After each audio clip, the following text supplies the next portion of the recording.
Hey, welcome back, you marvelous monsters, to another edition of Marvel Canon Madness. We're not going to waste too much time. We're already starting a little bit later than usual, so I'm just going to go ahead and welcome in my co-host, Roy. Hello there. Hey, buddy. How's it going? Oh, it's going good. It's a lot of projects going on, a lot of future things coming down the pipeline. Staying busy. Yeah, I couldn't ask for more right now. There's so much going on. Absolutely. It's well, I know a few of the things that are coming down the pipeline. There's some exciting stuff in the works. I'm pretty stoked for it myself. We are without Josh at the moment, but he will be joining us at about midway through, hopefully, ideally, in theory. But I don't know. There's a lot of random news. Nothing specific that I want to talk about. It's all just the same speculation. Spider-Man. I'm pretty sure it's Spider-Man, but Yeah, what do you think? a lot of it going on. A lot of leaks coming out supposedly. Like there was supposedly fan art that came out, or not fan art. What's it called? Concept art. Yeah, concept art came out, and supposedly in the concept art, Tom Holland is fighting Electro, but in the corner you can see it cut off a hand, like it's not the entire scene of another Spider-Man. Who knows? Could be completely fake. Could be real. At this point, it's anybody's guess. The soundtrack supposedly released, and it sounds like it encompasses all three orchestral versions of Spider-Man in one big climactic, ending song. Aha. Well, there you go. That's pretty cool. I like that. Yeah. That'll be cool So to it's see. Cool to hear. everywhere. Yeah. Yeah. Wow. Gosh. Well, it's been it's Been a been a few little weeks. bit. Yeah, it's been a little bit hectic. Just holiday season, man. Got to prep for one holiday, finish up one holiday. They're all Yep. just coming around the bend. But I've been excited about Hawkeye. Excited to talk about Hawkeye. I think we're going to cut it off to 3 episodes tonight. We're going to discuss the first 3 episodes. Mhm. Hold off and talk about a few more the next time we go around. Yeah. Yeah, overall, I'm enjoying it so far. I think it's pretty good. I didn't really like the direction they took Clint Barton originally, so I'm really enjoying seeing Kate Bishop be a little bit more comic accurate. See, and I think that's where we kind of disagree is like I kind of liked Clint Barton as what they portrayed him as. Um but then again, he's also not a frontliner in the comics. I mean, he's there, but he's never in the forefront. He's support. And it's except for his own series. I don't know. Man. He's the one that killed Bruce Banner. Like I said, it's cute. when it comes to the Avengers, which is how people were introduced to him in the show and everything, he's not a frontman. He is the shadows. Much like how That's true. Black Widow wasn't exactly a front lady. I mean, look at how she was introduced in Iron Man 2. True. As a secretary. People probably didn't pick it up if they'd never read a comic that's Black Widow. So it's a spy game. Yeah, I think it's a branding issue. But, really? No, not really. In the comics, he has a super distinct costume. I don't think it's a branding issue. I've always liked Hawkeye, but I don't know. My version, Hawkeye in my mind doesn't have a wife and kids, so like that was a pretty weird, pretty pretty big departure for Hawkeye as a character. But I don't know. That was my only like real gripe about MCU Hawkeye. And honestly, I think that's what made me kind of like him more, is that he was a family man. It gave me something to relate to in a hero. And that's what comics are supposed to do. Give you a small attachment. Nothing huge, oh, this is me. No, it's something I can relate to a hero, to grasp on and actually like the hero. Yep. So, yeah, for sure. For sure. Right on.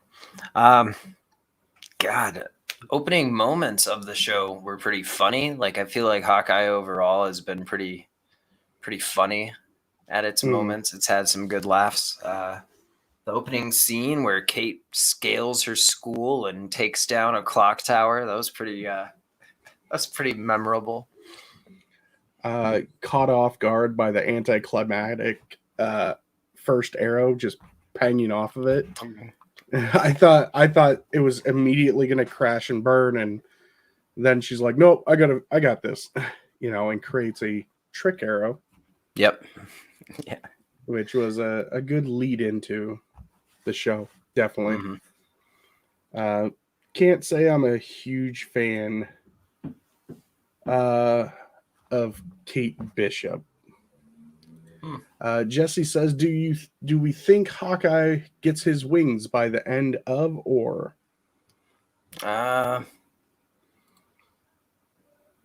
Yes and no. Like I think he'll get the wings on like the helmet for his classic costume look. So he'll have the wings on his helmet. But I don't know. I think when they kill him off, he's not going to go to heaven. So I don't think he's going to get his wings in that aspect. Fast forwarding into the show, the LARP was probably one of my favorite parts. Of course it was. I'm sorry. It's live action role play. But do I think he's going to get his wings? I think if he ever goes back to LARP, yeah, he'll probably wear a costume that has the Violet Avenger. I want him to grow physical wings, though. Yeah, I don't think that's comic book accurate. No, this is Hawkeye, not Hawkman.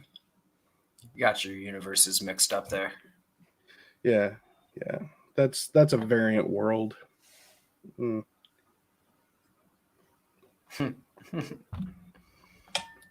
So, what'd you think of Rogers the musical? That's our first view of Clint in this series, is him taking the family out. I think I enjoyed Rogers the musical as much as Clint did. Did you? I love Broadway. I love musicals. But immediately when I saw that, I wanted to chuck my controller at the screen because I'm like, Ant-Man wasn't there. And then he points it out. And I'm like, thank you. Did you notice? Oh man, there were so many funny little. Some of the lyrics to the songs were hilarious. Did you notice that Nick Fury has an afro? Like, yeah, too funny. Too funny. Loki is wearing a top hat instead of just giving him a crown with large horns. Yeah. So there was. Oh, and Ant-Man is a Asian man who is like a foot and a half shorter than everyone else. Yeah. I thought that was, what's the word? Ironic or satirical? I don't know. Oh man, that was funny. I thought it was really funny. The Rogers musical cracked me up. Thanos was right. Like the meme is a real thing now. He's You like know, drinking from a Thanos was right mug later on too. Like it's a pervasive thing. and it's funny how Thanos was right relates to our real world right now. Like so many people are just like, yep, I completely agree.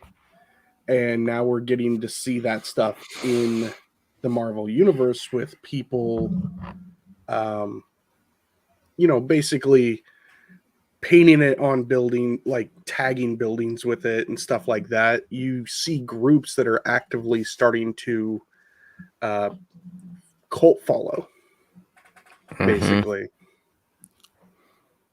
Yep. So that's definitely a forefront that I think we're going to start seeing in other series. I think we're going to see supervillains coming forward based on that. It's an interesting theory. I can't just can't discount that. So the Rogers musical, and then Clint getting pestered by some dude while he's trying to use the bathroom. It's like not a good time, man. Yeah. No, and once again, that's an everyday occurrence for, movie stars. I like that they brought that in as well. I mean, can you imagine Johnny Depp going into a bathroom just in a Walmart? Somebody's going to follow him. Somebody will follow him into the bathroom and, hey, can I get a selfie? Or, slide the phone underneath the partition of the stool. Yeah. Yeah. That's a good one. We should bring that comment up real quick. Jesse I says, don't want to. have we seen the power broker in this show? It seems like her level of activity. We have not yet, but give it a couple episodes. Supposed to have a big reveal that's gonna light the internet on fire. So I think it's Kingpin, but it could be a little Agent 13 action coming back into play. Could. And with Charlie Cox being confirmed to be returning and reprising the role of Matt Murdock, the Daredevil, by Kevin Feige himself, that lends a huge credence to Vincent D'Onofrio returning as Kingpin. So, and I want to take a second to apologize for my voice. I have a little bit of a head cold, so if you see me coughing on screen but you don't hear me, you know why. It's funny. Good old editing. You sound good. Doesn't seem to be too bad. Hopefully your voice stays strong throughout. But so far you're doing good. No Chicken worries. broth. It's the way to be. It's the way to be. Oh gosh, so what happened next? We get our first introduction to the swordsman. Did you catch that? Jack Duquesne in the next scene. Yeah. I believe that is what? That's a Thunderbolt watch? Thunderbolt watch! Yes, indeed. Yes. He is from one of my favorite periods of the Thunderbolts when Norman Osborn was in charge of everything. And he brings in some more hardened killers to the team because that current lineup of Thunderbolts they were all becoming a little bit too soft and heroic. So Norman Osborn had to bring in some real killers. So he brings in Swordsman. Interesting character in the comics. I don't think they're gonna bring in the whole mutant aspect into it because he's a mutant in the comics. But I doubt they do that. Yeah. Do we know what time period this takes place? Is this before Eternals, after Eternals, during Spider-Man, before Spider-Man? So or this Loki, is even. Yeah, so this is supposed to be 2 years after everybody comes back from the snap. I think Spider-Man is a couple months after, and Eternals was at the same time. So I think Eternals and Spider-Man were a few months after. and then like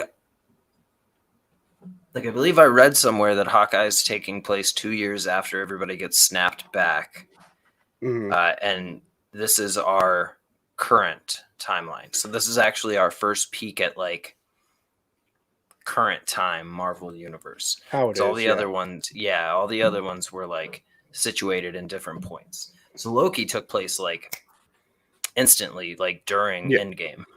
Falcon and Winter Soldier took place like real shortly after that. Yeah.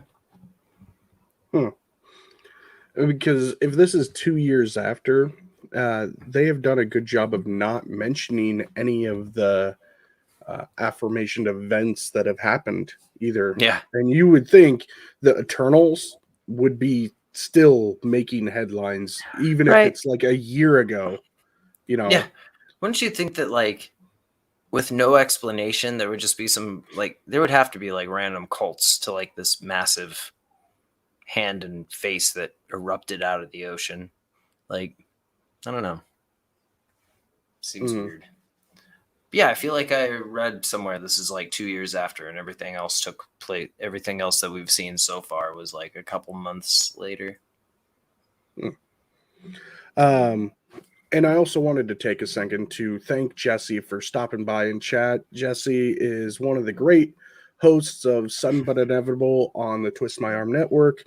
Their latest episode was reviewing a movie called Logan's Run, which I personally have never seen. I don't know anything about, but I look forward to hearing the episode as soon as I can get through a few more of my podcasts that I'm piling up. So if you haven't taken a look at the Sudden But Inevitable crew yet, go take a look at them. You can find them on twistmyarmnetwork.com, or you can find them at Sudden But on Twitter. There's a few other places to find them, but those are two of the most prevalent. Jesse is very active on Twitter, so go check him out. Yeah, I can't believe you've never seen Logan's Run. There's a lot of things I've never seen. Labyrinth. You've never seen Labyrinth? I'm a huge D&D high fantasy nerd, and I've never seen Labyrinth. I've never seen Donnie Darko. That was brought up lately. Yeah. I think they're going to watch that at some point on SBI, but I don't know. That's not the only way that I would hop on that as a guest is if they needed somebody to just bash and bash and bash, because Donnie Darko is just not where it's at. Speaking of movies I haven't seen, I have to admit I'm a bad Marvel fan. I have not seen Venom 2 yet. Yeah, me neither. I'm not sure I'm going to until it is released on DVD. I don't. Too much of it was spoiled. Yeah, they put it on Prime Video, so now, like, the copy is like Blu-ray quality. So, yeah, we'll make sure and get you that. But yeah, I haven't watched it yet either. Like, I've got it on a flash drive, but I haven't watched it. Whoops. Yeah. So with Hawkeye, I find that each episode it is brought up, and I feel like they're using it as a crutch. They keep talking about Natasha Romanoff and how it was his best friend. And, I get it. You lost your friend, all that kind of jazz. You lost your family, and he's still recovering. But to me, it seems from my point of view that they're almost playing it off like he had a deeper love for Romanoff than he did his wife. Like he does his wife or his family. And it might just be because, he was there when she died and he wasn't there when his family died. He still went through all kinds of dark shit. and she saved him, but it seems like they're really leaning into it, and it's probably because we know that we're going to get White Widow in this series. Yeah. Since we I know, feel like, go ahead. I'm sorry. I feel like it's also foreshadowing, because I feel like we're definitely gonna get like a mirror scene where like Clint sacrifices himself to save Kate in like the exact same fashion that Nat sacked herself. See, So I I feel like they keep foreshadowing. They keep setting it up. I feel like that would be bad writing, though. I mean, you're going to start our young Avenger off with severe PTSD of her mentor just being killed right in front of her. Right. I mean, that's like the basis of every superhero, but it just, I don't feel like the new generation should go in to the movies losing. I think they should go into the movies with something to protect instead. It's the same reason I don't think they're actively going to kill off Mary Jane in the new movie of Spider-Man, and that movie, it seems like his focus is on saving people, not letting people die. So I don't feel like Tom Holland signed on for 3 more Spider-Man movies. Yes. So like, I don't think they kill Mary Jane off. Yeah. I think we see Mary Jane in a suit at some point. That would be so cool. About that. But I don't know. Like Kate, I feel like Clint's gonna get his happy ending, and he's finally gonna come to terms with everything, and he is gonna kind of portray the old man Barton persona where he trains a new generation. I think he's gonna be the new Natasha, kind of like the behind the scenes for the Avengers. Information, all that. No longer running the missions, but there to give them the pep talk kind of thing. He'd be a good lead. He'd be a good head of the Young Avengers if they assembled him. Yeah. We might it's possible. I don't think so, though. I think we're killing off Clint. I think we're killing off Clint. Absolutely, dude. Every episode he's like, yeah, I'm not gonna break my promise. I'm gonna be there for Christmas. Nah. I feel like they put him in a box at the end of the show. You don't think they're gonna do the Christmas miracle and him show up to be there with his family? I don't agree with it. I think he is. I think they're going, because this is kind of a Christmassy show. I think he's going to be there the day of Christmas morning. All right. So if it was comics and not Disney, I feel like we're killing off Clint. But you might be right. It's Disney and it's Christmas. They might not want to give him the axe right now. I mean, we could make a bet on this, that whether he's going to die or not. But no, I still owe a. I still owe me a Superman costume. Cosplay. Yeah. So that was going to be your Christmas episode gift. Well, thanks for spoiling it.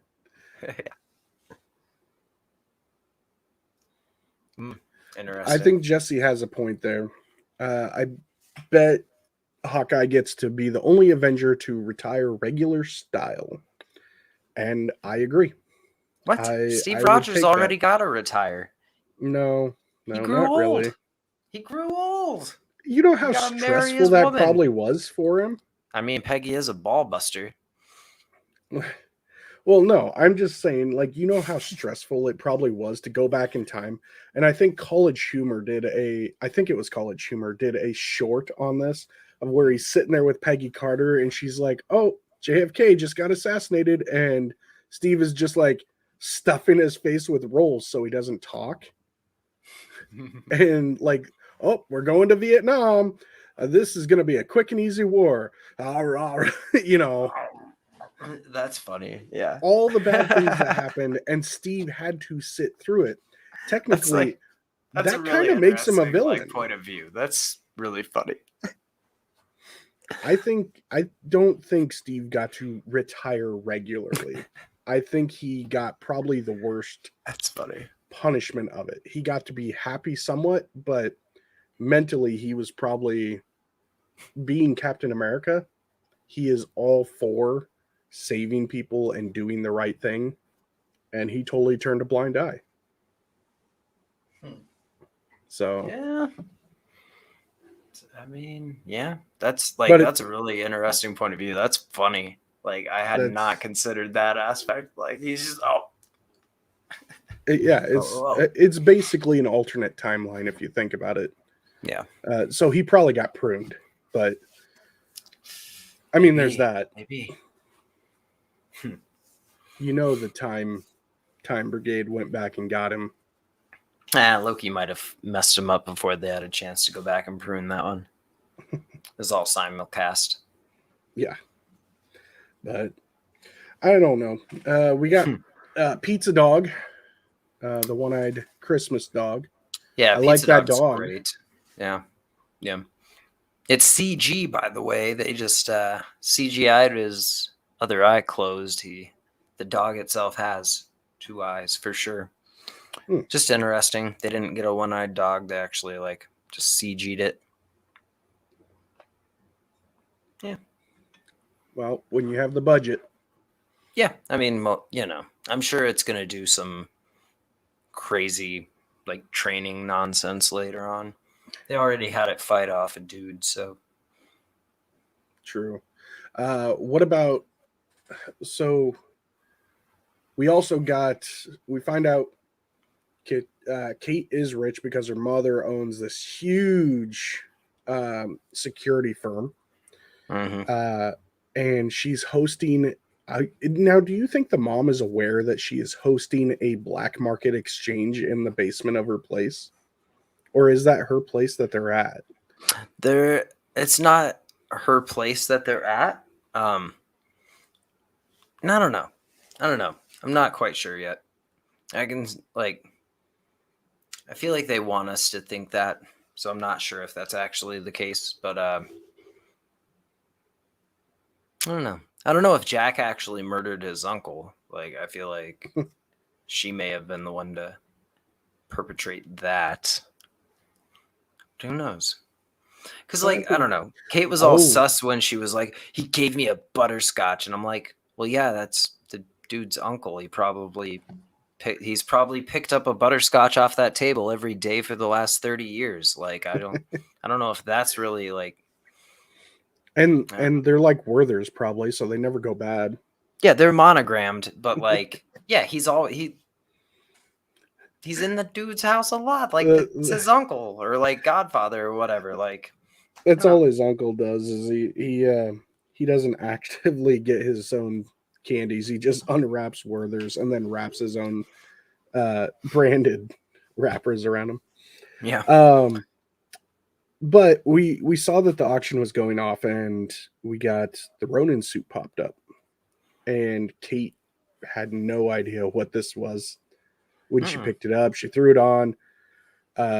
Jack stole the sword. And I believe the tracksuit mafia. I almost just did that. Yeah, the tracksuit mafia. They're looking for a watch, apparently. Yeah, and now, do you think this is the Tony Stark Iron Man watch that he turned the thing and the nanobots came out of? Nah. What do you think the relevance of this watch is? This watch has to be something that happened before Endgame because it was in the wreckage of the Avengers compound. So this is something that people found after Thanos bombed the hell out of them. I don't know. I'm assuming the watch has a microchip or some sort of a SD card inside of it. I But feel who like else wore a Rolex? I mean, beyond I Tony, who else mean wore a Rolex? that's like I don't know. That's like standard fancy gift. I feel like if you save the world and you get like invited to a banquet or like like you're gonna have a couple Rolexes. People gift those out. It's Steve Rogers, and it has his location on the moon. Yeah. Maybe. I mean, it's possible. Nah, I feel like it probably points the finger at the fact that Linda, his wife, helped him in his Ronaning. And so I feel like he Ooh. needs to get it back. Well, Otherwise, Linda's going to get murked. Linda couldn't have helped him in the Ronin. She was Blip. Oh my God, you're right. Jeez. I totally overlooked that. You're right. 100%. I'm dumb. So who would it point at? And I have no idea then. Yeah, and that's what I'm saying. The only person I could think of is that it might be Tony's nanobite watch or nanobot watch. That's like, I don't know, the dialogue that he was telling Kate It's like gang. made it sound like it like I don't know. The dialogue made it seem like the watch is gonna like tie somebody to Ronan and get them killed. But like I have no idea who that would be.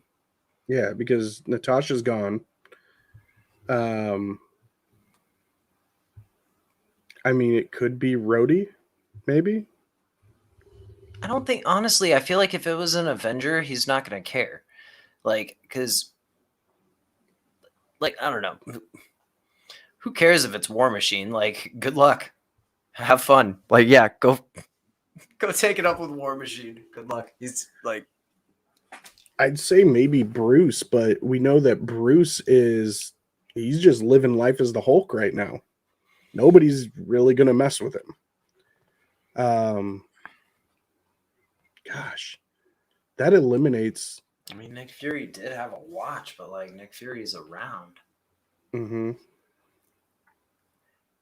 Oh, and maybe again, honestly, who cares? Like, if you're like, good luck going after Nick Fury, bro. Like, you'd have better luck going after Cap. Like, I don't know, you'd have better luck going after Banner. Like, Nick Fury is not to be trifled with. maybe it points that Nick Fury's alive because a lot of people think that he's dead. Oh, right? Maybe, because publicly he is. Because I mean, during Civil War, wasn't he off the grid? And yeah, I mean, he's like, yeah, he's. I think I'm he pretty never sure he's came still back dead. until he had to call Captain Marvel. Well, he called her and then he dusted. Yeah. I don't know. This is that actually makes me want to watch the episode more to see if there's any clues to it. Because I feel like we're missing something huge. So we know that Kate is an accomplished everything. Martial artist, archery, you name it, she's pretty much done it. She has the accolades for it. But I felt it was kind of funny that when she got into the fight with the tracksuit mafia, she kind of got her ass handed to her. Like, a little bit. She's okay one-on-one, but she does not have the experience. And I think being with Clint is going to quickly pick that up. Yeah. It felt like she got her ass handed to her really easily. I mean, she did okay. Part of it's that better than what I could probably do in that situation. Yeah. So. Well, yeah. I feel part of it's she's a kid and that was like her first big fight. Like once I don't know, once it really sinks in that the stakes are high, you stop swinging to injure people and you start swinging to incapacitate them. So like shot to the kneecap. Yeah, bro. Like instead of a punch to the jaw, like you punch him right in the throat. Like I don't know. She'll learn. Breaking someone's hand doesn't seem as bad. And that fight scene in episode 3 was awesome, dude. That was like a full-on like 30-minute action sequence. It was badass. Now, in the first episode, Clint had just rescued her after the black market explosion and the tracksuit mafia coming in and stealing everything. And that's where the episode end is with him going to punch her, pulling down the mask, seeing it's a girl, and he's like, what did he say? He was Come like, on. come on. Yeah. That's where it ended. Then we went into episode 2, and I believe that's where she took him to her apartment. Yep. Which she had gone to previously. To drop off the pizza dog. And then they followed her. It's like, yeah, she's got to learn a lot to learn about being a spy. Yeah, it was pretty good. Like, yeah, there's no way they followed me. Like, we're cool. Yeah, you didn't go anywhere before that? Well, I mean, I dropped off the dog. Like...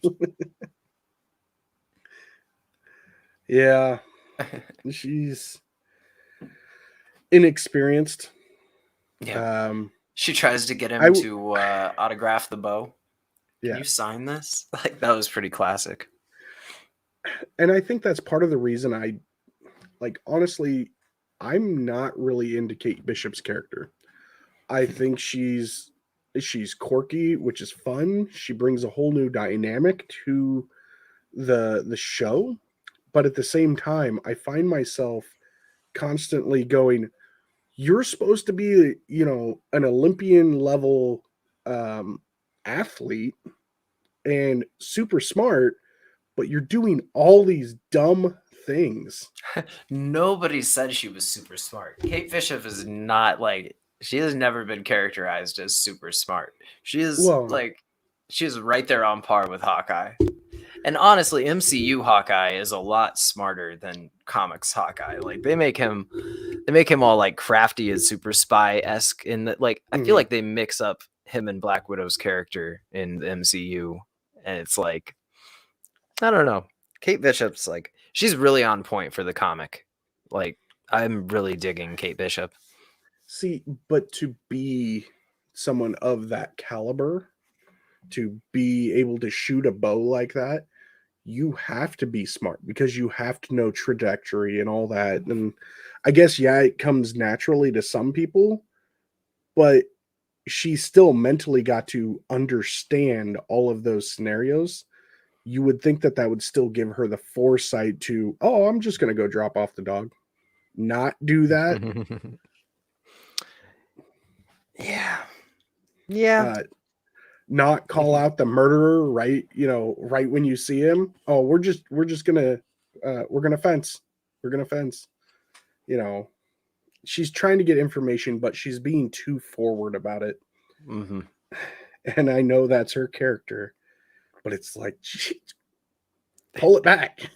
It is. It is. You're young and dumb. It's like, in the comics, at one point, she goes out to LA to be a private investigator. And that's like 100% how it goes for her. It's just like bumbling from one thing to the next. Just pretty funny. No, I like it. I feel like the fact that she's got all these trophies really, like, it's not all about just having random skills. Like, when you're actually like in it, it's a whole different mindset and a whole different beast. Like, I don't know. She's got the skills that pay the bills, but like, as soon as she gets an adventure or two under her belt and gets like that killer instinct, she'll be a machine. She's always been one of my favorites. I like Kate Bishop. See, and I guess for the show, like, I don't have a whole lot of personal knowledge about Kate Bishop as a comic book character. I haven't read a ton of her stuff. I haven't read a ton of Hawkeye stuff. Just weren't some of my favorite characters. Never really paid attention to it. But with her in the show, I'm starting to get the feeling like maybe she didn't actually earn some of those rewards, those medals, because I mean, she blew up a clock tower, bell tower, and we don't see any repercussion from it except for your credit card's cut off. Well, she got kicked out of school, but mom bailed her out. I mean, Yeah, maybe mom has been paying for some of those trophies. Mm-hmm. On the sly. Oh yeah, my daughter's good. Here's your next tuition of, Yeah, let your me buy new you a new gym. auditorium. Yeah, Which I don't think she's that rich. I mean, she's got to be pretty wealthy, but she's no Tony Stark wealthy. I don't know. They got it. I feel like they have that generational wealth. 'Cause she said that like they live in a penthouse that like her great great grandpa built. Like he built the building. So like I don't know. They got that. They got that old money. We'll see where that goes. Episode 2, we also, I believe, got Maya, right? Is the first place we met her. Because at the very end, because Hawkeye decides to get himself captured. Mm-hmm. And Kate bumbles it again. It's gonna rescue him. I loved how they had to have been sitting on the rocket. What was it? A horse machine? Those rockets, the rocking horses. Mm-hmm. They had to be sitting on those for so long. Yeah. And I like how they are honestly playing up Clint's deafness. Mm-hmm. Because he had lost his hearing aid and all that. He couldn't quite understand Maya, and Maya made a super stupid mistake by cutting his tape so that he could sign to her. Mm-hmm. And then the guy that retaped him was an idiot and taped his hands behind his back. So you can't see him working at it. Yep. It was, I don't know. I thought it was so funny to me that they were just probably sitting on those rocking horses for hours while Echo is in the room just, busting a beat to the sound, the vibrations that she can hear or feel. Yeah. I think and Echo's like, I don't know. The backstory we get for her in like episode 3 is really interesting. Mm. It'll be a cool reveal when we find out like who her actual boss is. But Who Uncle is.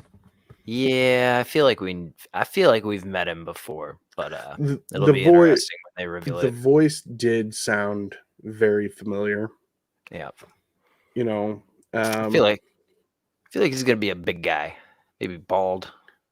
I think we need to like take actual live photos of Vincent D'Onofrio's hands and compare them to. No, we're not going to go that far. Did he have rings? The Kingpin always has rings. They're a symbol of power, in most cultures. So, I could fully see Kingpin being a thumb ring and pinky ring kind of person. Absolutely. But I mean, like, I feel like that's gonna be like the boss. But I also had the thought, like, maybe Kingpin's the one pulling Val's strings, or maybe Val's pulling Kingpin's strings, and she's the one that got him out of jail. I don't know. I think we're definitely gonna see Kingpin. Like, it's all but been confirmed. It'll be a really fun reveal. We got the connection between Maya and Hawkeye, which was Ronan killed her father, and she's been harboring the vendetta ever since. You also get to see a great. We get to see probably the strongest character in the MCU during Maya's background as well. When she's in the karate class, and the kid that had to fight her came up, and I think he pulled his punches. I think he did. Think you let her? I think you let her win. Yeah, the way he rolled his eyes. Maybe. I feel like he was more like, oh, I can't believe I gotta fight this chick. What a pushover. Jesse says, "You gents have any rings? I got myself a 3-time fantasy football championship ring that I'll toss on when I'm feeling arrogant." No, Jesse, I don't have any rings beyond my wedding ring, which I haven't been wearing because I broke my hand. So I don't have any rings that I wear on my hands. Yeah. If I could pull it off, I would totally probably wear the presentation rings. But I feel like if you do that, you gotta wear the tuxedo. And you gotta have the cane. I at least have a cane.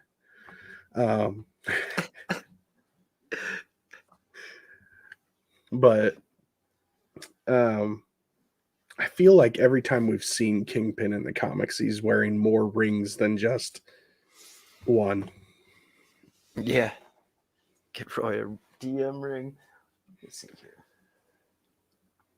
here. So I felt like Maya's dad was actually kind of a genuine good guy, but I didn't think that if it is Kingpin, it's got to be more of an adoption type of brother to be called uncle, or he had to have been really, really close with Kingpin. And Kingpin doesn't generally get close to anybody, so that's kind of a throw, throws me off of that theory. Yeah. I mean, the way and maybe they're going to change the way Vincent D'Onofrio plays Kingpin if he comes back, because Kingpin was very methodical, but he seemed. I'm trying to think of a way to say it. To me, he seemed like he might have autistic traits, and a lot of great geniuses in the world do show up on the spectrum. There are many people that are, leagues above anything that anyone else can do, but it leaves them short somewhere else, it seems like. And I think the way Vincent D'Onofrio portrayed Kingpin was very akin to that. With the painting and Mhm. the staring at the walls. I could see that. But it just doesn't strike me that Maya's father and him were actively as close.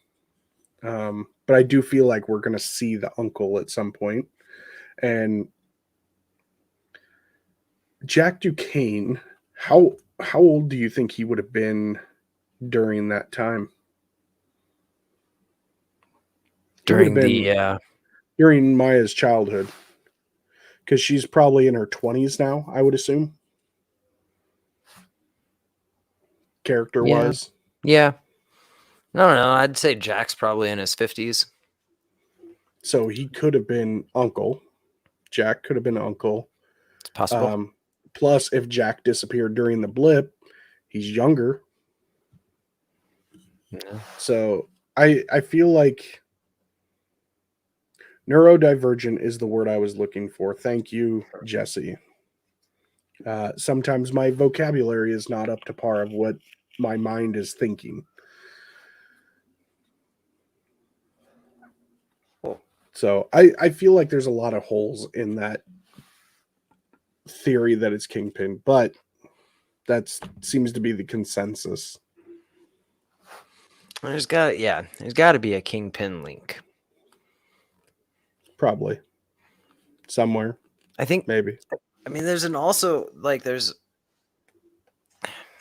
don't know. It's so weird like that. I mean, if Spider-Man and Hawkeye were actually like sharing a time, like happening at the same time, it would be extra interesting because the movie releases before the show ends. But I don't. Pretty sure, like I said, this is going to be like a year and a half after that takes place. So, what? So we then get what you described as one of the best action scenes in a long time, like a 30-minute car chase / fight scene. dude, it was awesome. It was so good. I was genuinely surprised by the end of the action sequence. I was so surprised because it was like genuinely like 30-40 minutes. I was like, bro, this is awesome. The whole episode has been just like crazy action. And I don't know if I would consider it a long, expansive fight scene because, I mean, there was only a couple punches or kicks thrown at certain points. And we know that I'm done. Okay. But so, yes, the car chase was amazing. And they used a lot of really cool cinematography with how this went down. The panning around the inside of the vehicle. Mm-hmm. And that's got to be like super hard to do and keep other cameras, outside the vehicle at a range. Yeah. And the fact that we haven't seen any like, there's a camera or a boom mic right there is amazing. It shows the degree, even for a streaming show, that Marvel is willing to go to with their production. I was thinking the same thing. Like it does not seem like they've pulled any punches as far as like the budget. Like this has been top notch. I agree full-heartedly with like every show they put out. WandaVision, Falcon and the Winter Soldier, Loki now has all been cinema grade. I mean, like you could go to a movie theater and watch this stuff. Yeah. It's been in the graphics for the Pym arrow. That was the best. That was the best. I like the trick arrows. We get to see a larger variety of his trick arrows in this. Mm-hmm. And I feel like we're not done seeing them. I feel like he's got a few others. Oh, yeah. Did you catch the really good nod to the What If series? Not sure the I USB did. arrow? Oh, yeah, for sure. The USB arrow. Yep. Touche. You're right. You're right. Why do you have a that USB arrow? You better shoot a dongle arrow that makes this useful. It was that was a good throwback. Yep, you're right. Good catch. Yeah, so we got the purple goop arrow, which is supposed to prevent visual or block out cameras. We got what other arrows? We got the force explosion. Well, I think they're super adhesive too, because he tells her to shoot the goop arrow at their tires. So I think it's like super adhesive as well. And so she just like didn't know. So so she blocks their sight with it. But like I think it's supposed to like glue their tires down basically. Okay. We saw the Tobey Maguire Spider-Man arrow. Shoots it at the front of the van and it just like shoots out a bunch of strings to stop a train. Yeah. Starts grabbing Christmas trees and like strapping them to the truck. Yeah. The soundtrack, they like hop in the car and it's playing I think the Nutcracker Suite. Like all the Christmas music has been pretty funny. Yeah. Trying to think of what we got the kinetic burst arrow that she fired. Didn't we also get an explosive arrow? Yeah, the explosive arrow that like just torches this van out. Just She's like, there's 4 more arrows that are more dangerous than this. And then he starts grabbing arrows and he's like, not this one. Nope, not this one. Definitely not this one. But we see the suction cup one, which we eventually get to see the reason for that when they have to escape via train, and they suction to the top of it. My question, I guess, is the PIM arrow. They fire a normal arrow, and this is great coordination on their point, because they stop the car. Clint grabs the PIM arrow. She fires the high-arcing regular arrow. He shoots the PIM arrow. It expands. It enlarges. And, I mean, it slams into the middle of that bridge. With the weight of that arrow, how did it not break supports? You know, how many people did they just kill?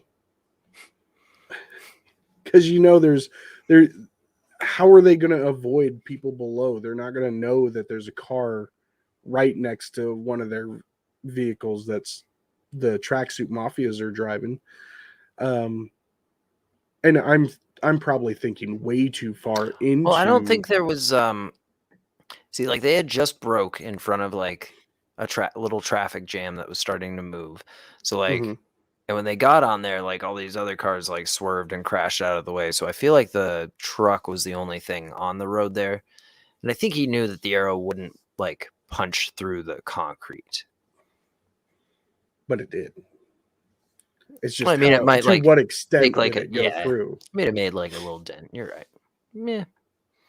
And now they, you know, in standard Avenger fashion, just caused millions of dollars of collateral damage.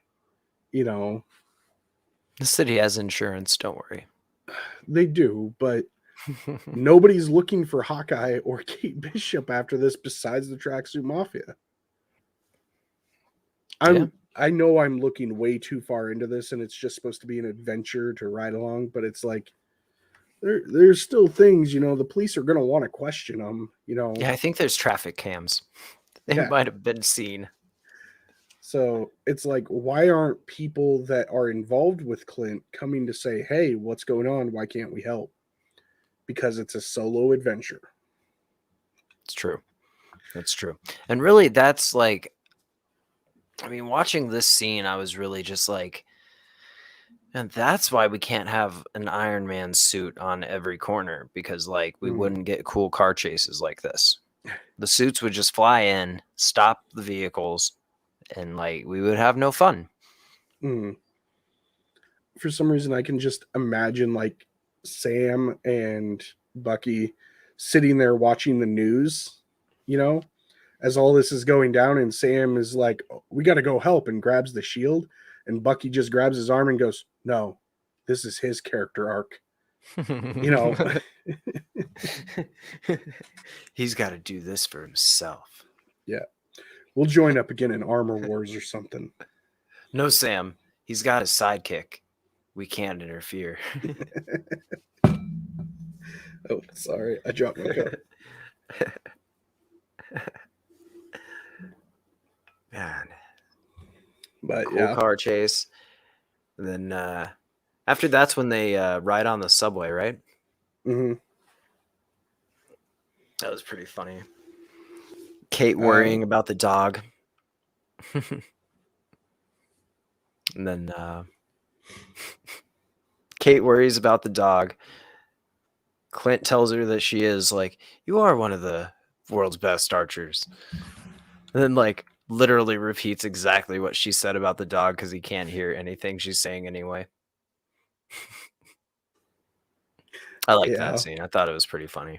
The parent in me got kind of emotional when Clint's kid called, and Clint couldn't hear him because his hearing aid was still pretty messed up. Right. And him trying his hardest, and you could see the emotion on his face when this was going on. And I give Jeremy Renner all kinds of props because I think he portrayed that emotion very well. Because like from my own personal experience, like anytime I had gone on vacation or I've been away from home for multiple days and I can't get in contact with my kids, it tears you up. And to know that he's right there talking to his child, but can't hear him, And then I think he gained a lot of respect for Kate when she started writing it down so that he could convey his feelings. There was a whole how do you say that? There was a whole like moment between them. Yeah, it was like a little bonding experience, basically. Just the fact that she like knew that she had to like come in and help real quick. Because at first he's like thinking he's talking to his wife. She's like, no, little kid. Sir John says Avengers don't punch in cards, I guess. Spider-Man will not cover any shifts. Too busy taking vacations. No, heroes around the world, if they see someone actively involved in a mission, but they weren't invited, they just don't care. Yep. It's the unwritten book of the road. So, guess what happens next? They take the subway back to the aunt's apartment, which is their hideout, and decide to break into her mom's penthouse. Yeah. And she tries to hack into the security system. I believe she gets in a little bit of the way before it cuts her off.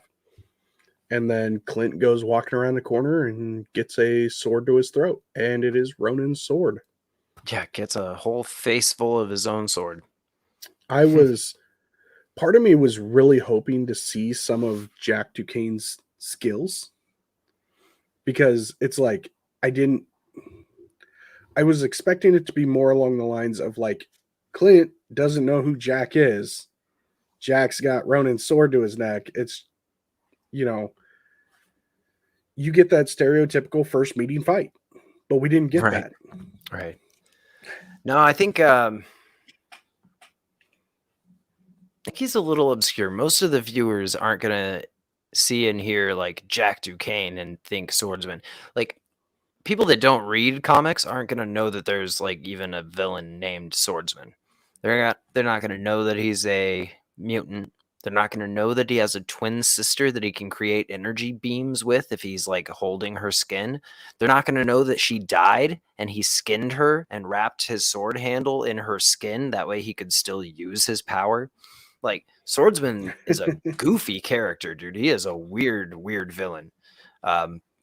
He's got a bit of a grim backstory, but I don't think they're going to play that up at all.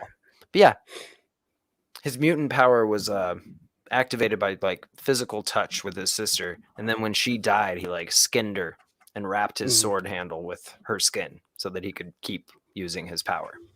That's messed up. Sir John tells us a Marvel joke.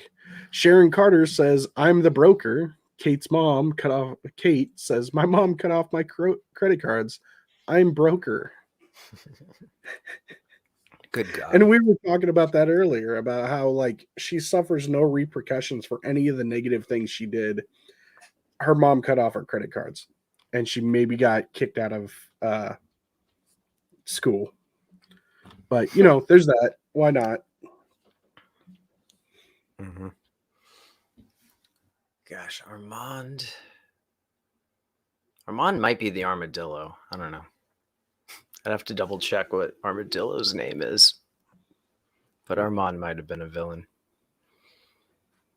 But yeah, that's the end of the episode. That was episode Sword 3. to the throat, and that was it. Yeah.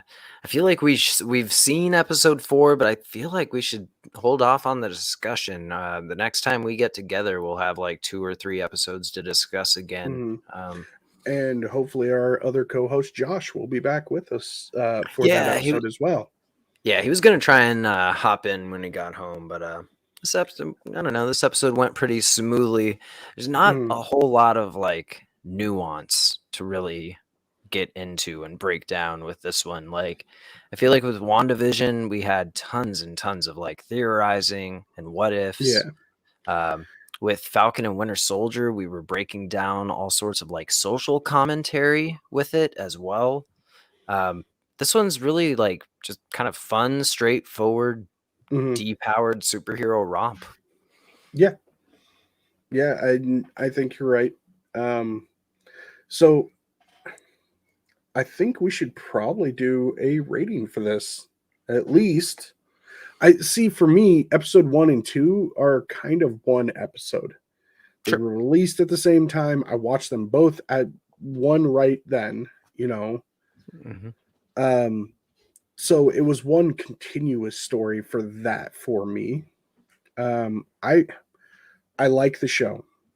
Do I think it's as good as its predecessors? Probably not. It's definitely better than MODOK.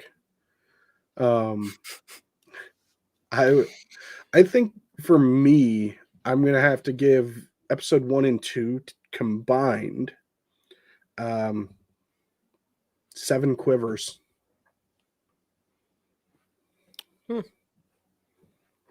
Right on. I would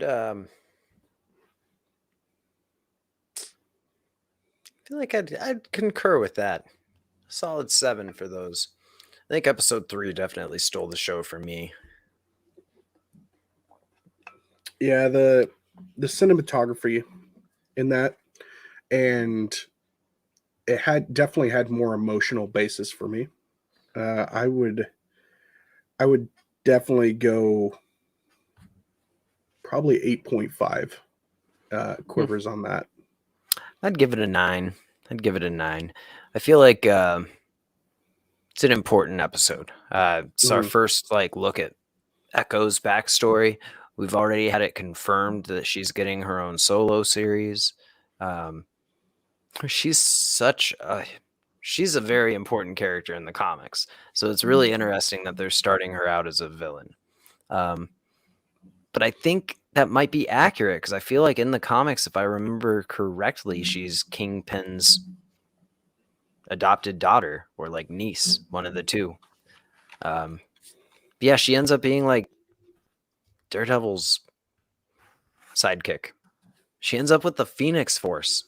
Like, yeah, really interesting. So this is like a pretty important episode because it introduces her. She is the adopted daughter of Kingpin. Yeah, see. Which would make sense if her uncle took her in afterwards. See, and they might be playing it differently too. Like, because they didn't kill off Vanessa, did they? Mm-hmm. No, like, she left. Yeah, so I mean, she could even be like related to Vanessa, and then Kingpin adopts her because they, get married. They could, they could wedge it in. So with that, because we know we're getting Matt Murdock back, probably means we're getting Vincent D'Onofrio on that. Do you think that our first big look at Matt Murdock returning is going to be an Echo then? Nah, I think we're gonna get him in this. Like, I think we're gonna get Matt Murdock back in this show. At the end of the show, they're all in legal trouble, so Matt Murdock shows up. Nah, next episode, Matt Murdock shows up and starts fighting people off, fully Daredevil suited out. Okay. And Kingpin descends. I think you're aiming a little high on that. I think this is a good ending point. So I want to take a second to thank everyone in chat that showed up. Sir John, thank you for stopping by. Jesse, thank you as always. If you guys haven't done so yet, go check out twistmyarmnetwork.com. Lots of great things coming down the pipe. If you haven't done so yet, take a look at Ricky from Best Flicks with Ricky D. Sorry, my throat's going there.